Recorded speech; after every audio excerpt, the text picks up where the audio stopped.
सम्राट शिवसेना प्रमुख बाळासाहेब ठाकरे यांना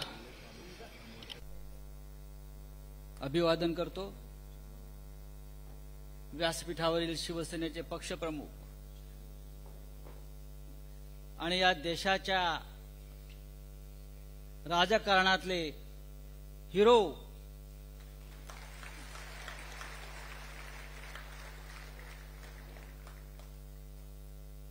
शिवसेना पक्षप्रमुख उद्धवजी ठाकरे,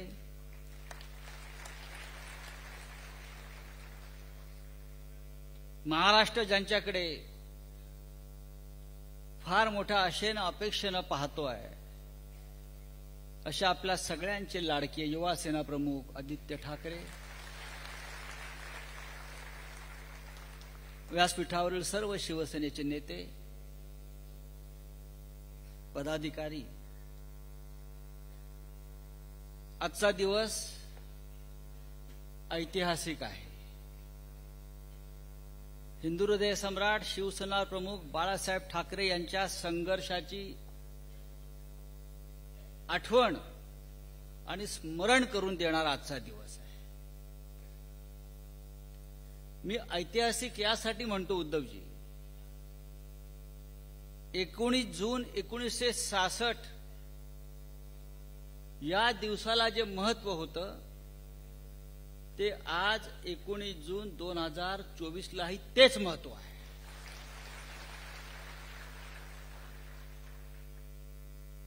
असं वाटतंय की शिवसेनेने फक्त पुनर्जन्म घेतला नाही तर फिनिक्स पक्षाप्रमाणे राखेतून आपण पुन्हा एकदा गगनाला गवसणी घातलेली आहे। एक ऐतिहासिक विजय प्राप्त करून आपण सगळे इथे आलेलो आहोत आणि त्या विजयाचं नेतृत्व माननीय उद्धवजींनी केलेलं आहे। आता इथे आपण जिंकलेल्यांचा सत्कार केला, तसा जे लढले, संघर्ष केला, हार मानली नाही, लढत राहिले अशा आमच्या योद्ध्यांचाही सत्कार केला।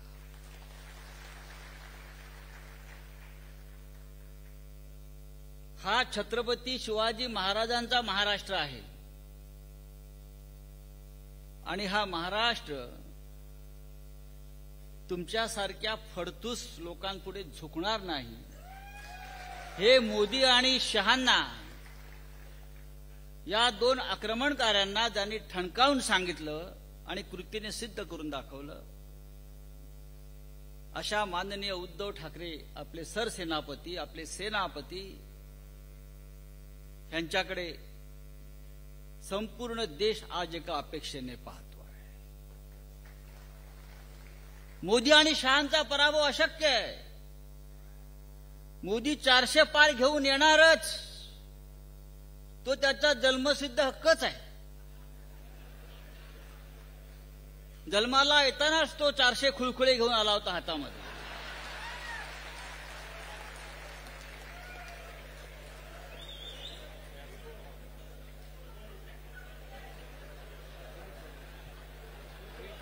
काय म्हटले?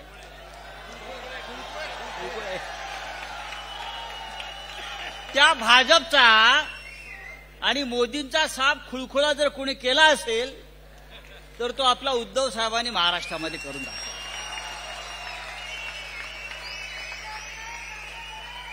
शिवसेना संपवायला निघाले होते। शिवसेना कुठे आहे?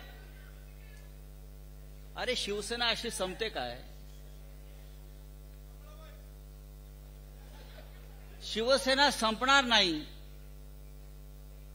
भगवान शंकरानं हलाहल प्राशन करताना एक थेंब जमिनीवर पडला, त्या थेंबातून निर्माण झालेली ही शिवसेना हलाहल प्राशन करून उभी आहे। आम्ही अनेक हलाहल पचवून इकडे उभे आहोत। तुम्ही आमच्यावरती असे किती अघोरी प्रयोग करा, आमच्यावर काय ते चालणार नाही। तुम्ही किती रेडे कापा। आज तिथे काय ते डोम ना, त्या डोम मध्ये डोमकावळे जमले आहेत।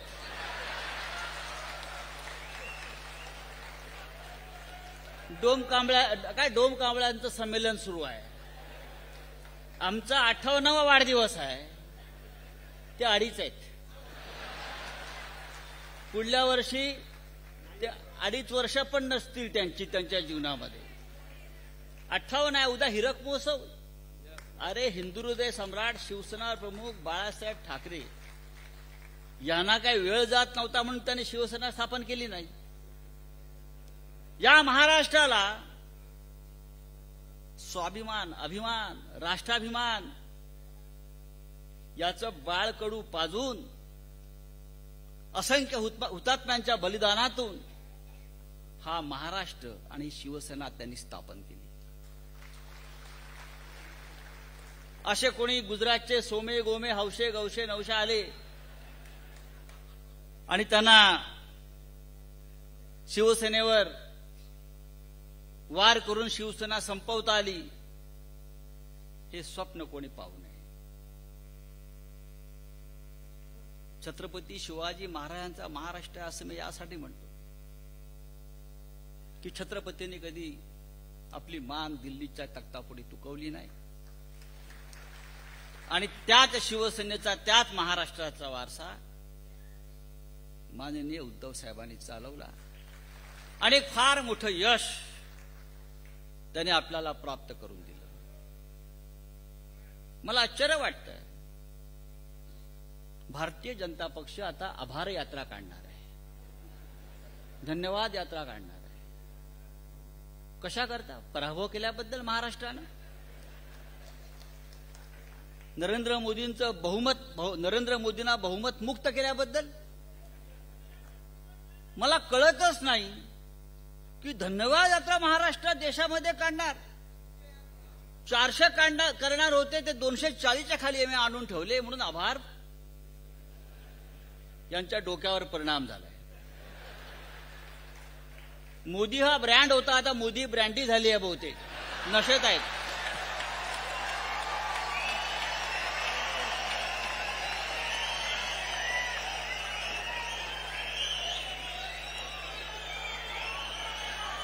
आता ते ब्रँडीचे 2-2 घोटे मारतायत.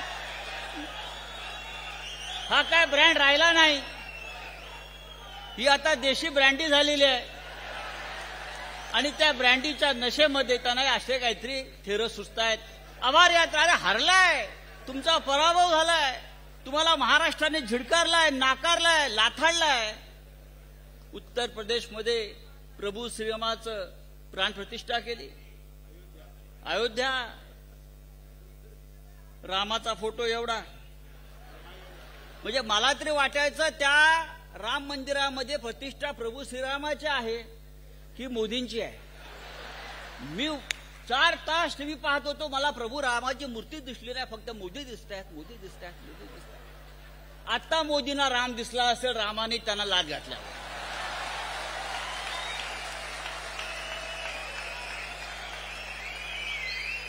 या देशाच्या जनतेनं, या महाराष्ट्रानं, या उत्तर प्रदेशनं मोदींच्या हिंदुत्वाचा पराभव केला, कारण ते नकली आणि ढोंगे हिंदुत्व होतं.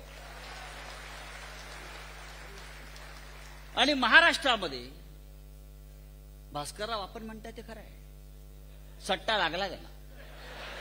बघा, त्यांना सत्ता लागलाय, सत्ता, सत्ते पे सत्ता. पण हा त्यांना शेवटचा आकडा आहे. यानंतर त्यांचा आकडा या महाराष्ट्रामध्ये लागणार नाही. हा सट्टा बाजार, हा स्टॉक एक्सचेंज, हा शेअर बाजार हा नेहमी तात्पुरता असतो, कधी कोसळतो. दिल्लीतही कोसळणार आहे आणि महाराष्ट्रातही कोसळणार आहे. कसला स्ट्राईक रेट हो, कसला स्ट्राईक रेट. स्ट्राईक रेट महाराष्ट्रामध्ये वाढलाय तुमच्या बेईमानीचा, गद्दारीचा, आणि तो आम्ही खाली आणू. 7 जागा मिळाल्या, त्यातली अमोल कीर्तीकरांची जागा आपण जिंकलेली जागा आहे, ती आपण पुन्हा जिंकू. या देशामध्ये भारतीय जनता पक्षाच्या 110 जागा या 500 ते 1000च्या फरकाने जिंकलेल्या आहेत.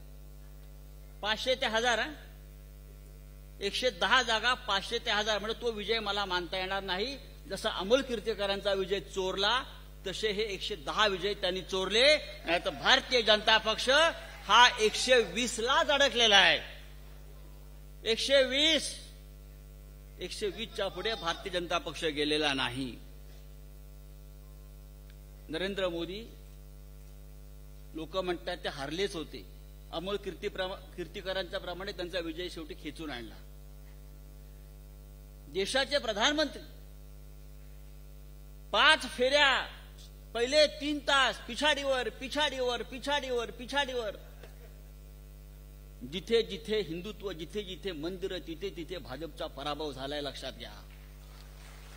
वाराणसीमध्ये हरता हरता वाचले, अयोध्येमध्ये हरले, रामटेकला हरले, रामेश्वरमला हरले, चित्रकूटला हरले, सती राणीला हरले, नाशिकला पंचवटीला हरले. जिथे राम तिथे त्यांचा पराभव. हे यांचं हिंदुत्व.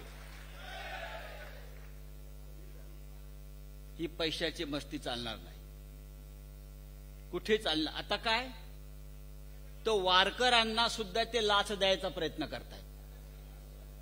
आपण पाहिलं असेल आज की वारकरी म्हणजे आतापर्यंत त्यांनी मतं कशी विकत घेतली. ही मंडळं विकत घ्या. अरविंद सावंत कुठे आहेत, बरोबर ना. क्रिकेटच्या संघांना पैसे द्या, मंडळ विकत घ्या, मतं विकत घ्या. हा, विकत घ्यायचं, विजय विकत घ्या, सगळं विकत घ्या. आता काल मी ऐकलं की वारकऱ्यांना सुद्धा प्रत्येक दिंडीला 20,000 रुपये द्यायचे, म्हणजे वारकऱ्यांना विकत घ्या. वारकरी ही या महाराष्ट्राचा संस्कार आणि संस्कृती आहे. छत्रपती शिवाजी महाराजांना तुकोबा रायांना एक चांदीच्या ताटात नजराणा पाठवला. तो नजराणाही तुकोबा रायांनी परत पाठवला वारकरी म्हणून. त्यांनी सांगितले त्यांचा वारकरी संप्रदाय. आणि तुकोबांनी सांगितलं, आम्ही नेणे सुखी म्हणा विठ्ठल विठ्ठल मुखी, ये र तुमचे वित्त धन मज मृतिके समान. हे तुमचा नजराणा, हे तुमचे पैसे मला माती समान आहे. आम्ही स्वाभिमानी वारकरी आहोत. आम्हाला हे राजाचे नजराणे नकोत, आम्हाला विकत घ्यायचा प्रयत्न करू नका. पण या महाराष्ट्रामध्ये हे मस्तवाल सरकार प्रत्येकाला विकत घ्यायचा प्रयत्न करत आहे. आणि त्यांच्या छाताडावर पाय रोवून उद्धव साहेबांनी हा विजय आपल्याला मिळवून दिलेला आहे. मी शेवटी इतकंच सांगेन, आज का फार मोठा आपण सांस्कृतिक कार्यक्रम ठेवला नाही. तो पाहायचा असेल तर डोमकावळ्यांचा कार्यक्रम तिकडे सुरू आहे, ते जाऊन तुम्ही बघू शकता. मी इतकंच सांगेन की ह्या निवडणुकीनं आपल्याला एक चांगला संदेश दिला. आपण तो प्रखर हिंदुत्ववादी म्हणून स्वीकारला पाहिजे. हा संदेश आपल्याला नाही, हा संदेश सगळ्यांना आहे. महाभारत आणि रामायण हे आपले 2 पवित्र ग्रंथ आहेत हिंदुत्वाचे. रामायणाने सांगितलंय, सोन्याचं हरिण नसतं बाबा, मृगजळाच्या मागे लागू नका. हे शिंदे अजित पवार मृगजळ आहे, संपलं. सोन्याचं हरिण नाही. किडनॅप झाले, किडनॅप संपले. आणि महाभारतानं संदेश दिला की सत्तेची मस्ती चालणार नाही, बहुमताची दादागिरी चालणार नाही. तुम्हाला कधी खाली उतरवलं जाईल आणि तुमचा सत्यानाश होईल. हे 2 संदेश या निवडणुकीनं आपल्याला दिलेले आहेत. महाभारताच्या 13व्या अध्यायात एक फार छान प्रसंग आहे, तो सांगतो आणि हा विषय मी संपवतो. उद्धवजी आपण ऐका.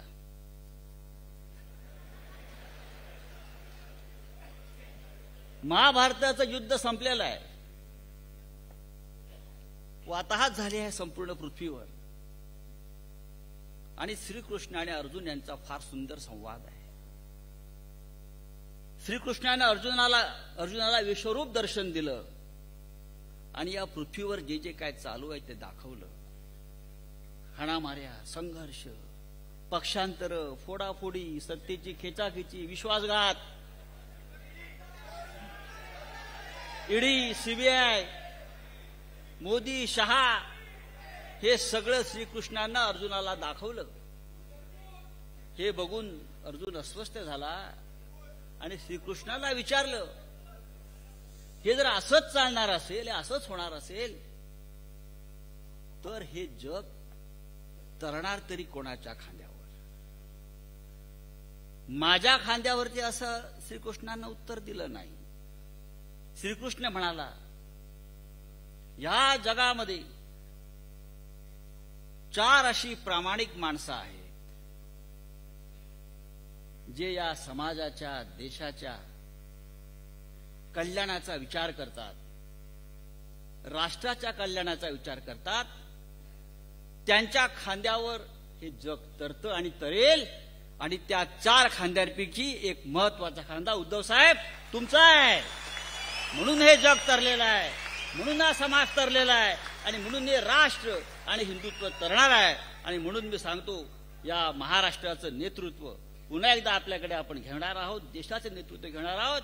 आणि त्यासाठी आम्ही तुमच्याकडे आशेने, अपेक्षेने पाहतोय. जय हिंद, जय महाराष्ट्र.